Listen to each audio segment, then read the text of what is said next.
For the final time for 2022, we're catching up with the member for Mackillop covering the southeast of South Australia, Nick McBride. Nick, Merry Christmas to you and your team. Thanks for joining us again.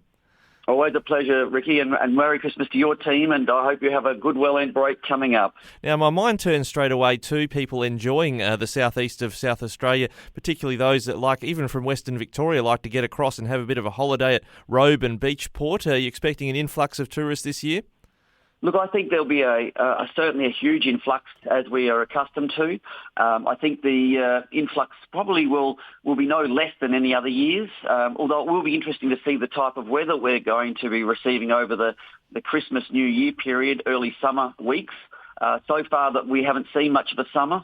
It's been cold, it's been damp, it's been windy, and they're not the sort of conditions that are conducive to enjoying the coastal atmosphere that our regional coastal towns are perhaps known for. So it will be interesting to see, and hopefully we actually do see some summer days ahead that actually will attract all these tourists that we know are really vital for our region, Ricky. So I'm hoping for a normal summer. I'm hoping for that normal influx, and I hope that the region's also ready for them so that they can maximise not only their enjoyment but whatever they bring to the regions. Well, it's a different Christmas than the last couple of years with the borders finally open, and the borders certainly created some challenges in cross-border issues. Are you glad that we now have a cross-border commissioner, someone who comes from the Mount Gambier area? Oh, look, this is going to be very interesting. First of all, I'm very, very happy to see and excited to see the announcement of Liz McKinnon to this role. I think she comes with a great deal of expertise and also the experience of working through all those cross-border issues over those 2 years of COVID closure. And then the other thing is, too, that, like you said, Ricky, I think it was in November last year, we saw the borders open. And I know that a lot of movement then started to happen a lot easier than what we've been accustomed to over those nearly 1 to 2 years. And look, and there was a great influx of people into South Australia and across those borders. Look, and I think this year is going to be no different. I think people are going to appreciate the fact that that border issue is long gone, well behind us. And we can now start focusing on the fact that we are nearly a one Australia and that we should be allowed to get across those borders like they don't exist, unlike what happened during that COVID period. Now, Nick, you mentioned the weather earlier. It's been a bit colder and wetter in the lead up to summer and in these early weeks of summer. How are the farmers progressing? We're hearing they are getting underway with the winter cropping harvest, but it's still way behind where they usually would be. Look, yeah, it is. It's causing them a few headaches and probably a great deal of frustration out there at the moment, Ricky. They've actually had a magnificent season and all efforts to, sort of predict what was going to happen is still forecasting a bumper crop right across South Australia. Unlike some of the areas like over in New South Wales, northern Victoria with flooding issues, South Australia's been very, very lucky to looks like they will, and still are forecasting a big crop. But however, this damp, good growing conditions that they experienced during the winter, early spring months haven't stopped. These damp conditions have continued right on to what would be normally the harvest period, and we're hearing about massive delays. We're hearing about crops lodging and falling down on the ground. There's a fair amount of disease and waterlogging that may have also occurred. So a few things. There's disease in the crops. The crops are still coming off. A lot of the areas in our northern part of the Mackillop area will be finished by Christmas. This won't be the case this year. We're also hearing a lot of hay damage. There's a large hay exporting business around South Australia. This has been very, very tricky to get that hay off without any damage. And my understanding is it's very, very hard to find that quality export hay this year at all with the way that the season's been so damp. So, yeah, look, there's terminology is like being called a wet drought. There's also locals saying they haven't seen a wet year in the Mallee like this for 30 years. And look, and I just hope that you can see some warm, dry weather over the coming weeks, Ricky. And even though everything will be late, I'm hoping that forecasted bumper crop is able to be, harvested and it holds its value and without being damaged. Because the other thing with all this, Ricky, is all the cropping costs associated this year and what's been pounding along with after coming out of the COVID, higher energy costs, higher chemical costs, difficulty getting fertiliser, difficulty getting workers, difficulty getting machinery. It's all been a challenging year, and I think when you're growing one of the better crops that we've had for many years because the season's gone our way, it would have just been nice to have got that, let's say that valuable crop in the bins by now with its full value, so that it could have helped pave the way for what has probably been a difficult, expensive year in cropping terms. The other thing that's also happened there, Ricky, is the other crops and other industrial agricultural enterprises have had the same sort of issues. I know that the shearing and sheep industry have suffered the lack of shearers. The damp weather has caused massive delays. I'm also hearing fly outbreaks.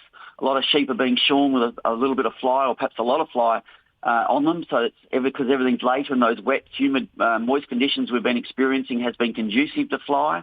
Also hearing in the vineyard industry, it's been very, very difficult to keep the disease out of the vines in these early stages. A lot of chemical going on, and a lot of obviously rainy, wet days, wet weeks, washing that chemical off, and they've got to go out and spray them again. And then I think there's also been some difficulty getting onto the vineyards earlier on because they were so waterlogged.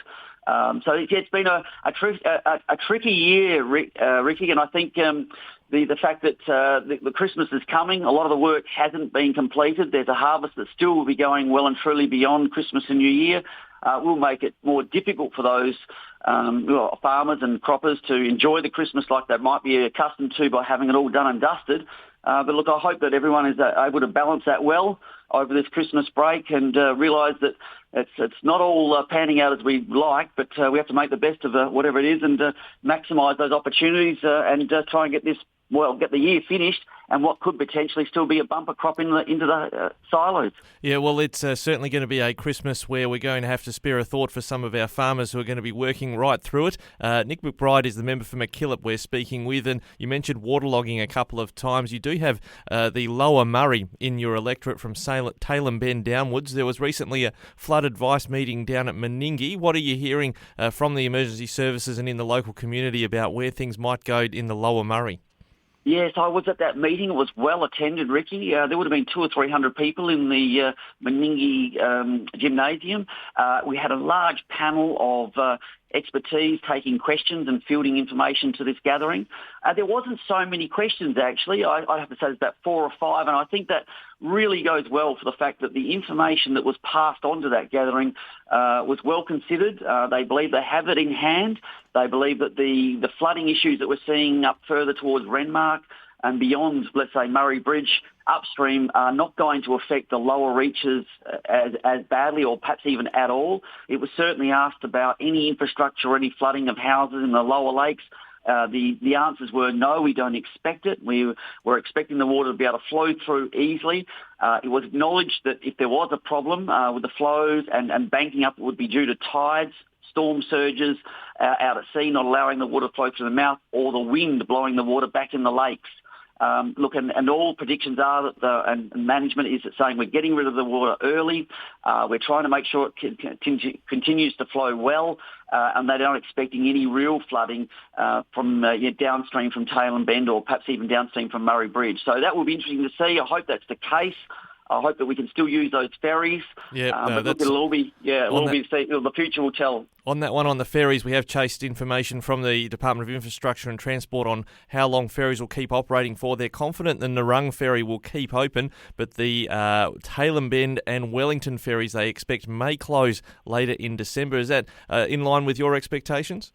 Look, that actually didn't come up at the meeting, and I think it's still a 50-50. No one's quite sure with the water that's coming down how it'll affect the lower reaches, but from the lakes back, and how the water will actually get out of those lakes. So if there's no, strong winds in directions that keep the water back, strong storm surges that keep the mouth perhaps not as flowing as easily as it should, then they're not actually predicting any problems, but anything can still happen. And I think it's still a bit of a 50-50, so it's a wait and see at this stage, Ricky. Now, Nick, one last one I want to check in with before you go. You were down at the Adelaide 500, the return of the motor race in South Australia. You accommodated, amongst others, some people from the Tolmer Speedway campaign in Bordertown. Tell us a bit about this situation. It seems to me that they've missed out on some federal funding. They're really needing some help. Look, they've taken a massive leap of faith at the Bordertown Speedway, and you're right, I had Tiffany Golding and Wayne Rowett join me at the Adelaide 500, and that was an acknowledgement that obviously they're sport racing enthusiasts, They really do enjoy the motorsport, so I had a couple of tickets given to me for the corporate box there on the Friday, and we took them along, and they managed to catch up with, which was one of my really strong causes to have them there, to catch up with Katrina Hildyard, the Minister for Sport and Recreation and Grants. I wanted them to put their case to her and to make her aware of what the Bordertown Speedway has gone out and done in the way of the go-karting, but particularly the new dirt track that's been constructed there. And look, it's of world class, but they were seeking a major federal grant from the federal government, and that is now being, look, all I can say is it's been shelved at this stage. It's not totally evaporated and gone, it's just been delayed. They've put a lot of effort into that grant process, and look at it, look, my understanding is they've got in the millions of dollars either goodwill or invested or looking in grants to build this new speedway track at Bordertown. And thought, fingers crossed that it will get there. They will get the funding. I think they're just going to have to be patient. Wayne alluded to the fact that they're going to plough on and start trying to build the cement bollards and fencing. And look, and I hope that still goes well for them, and they're not going to be forgotten while I'm around, and I'm sure the federal member for Tony Passon's working with them as well to try and get this Labor government back on board with that development, and it can go ahead like all plans were supposed to. Well, Nick, it's been a pedal to the metal year for yourself and ourselves at Flow, with a state election and a federal election as well. Thanks so much for your input across the year. We look forward to chatting with you further in 2023. Have a great Christmas. Oh, you too, Ricky. It's always a pleasure. Thank you very much, and Merry Christmas to everyone.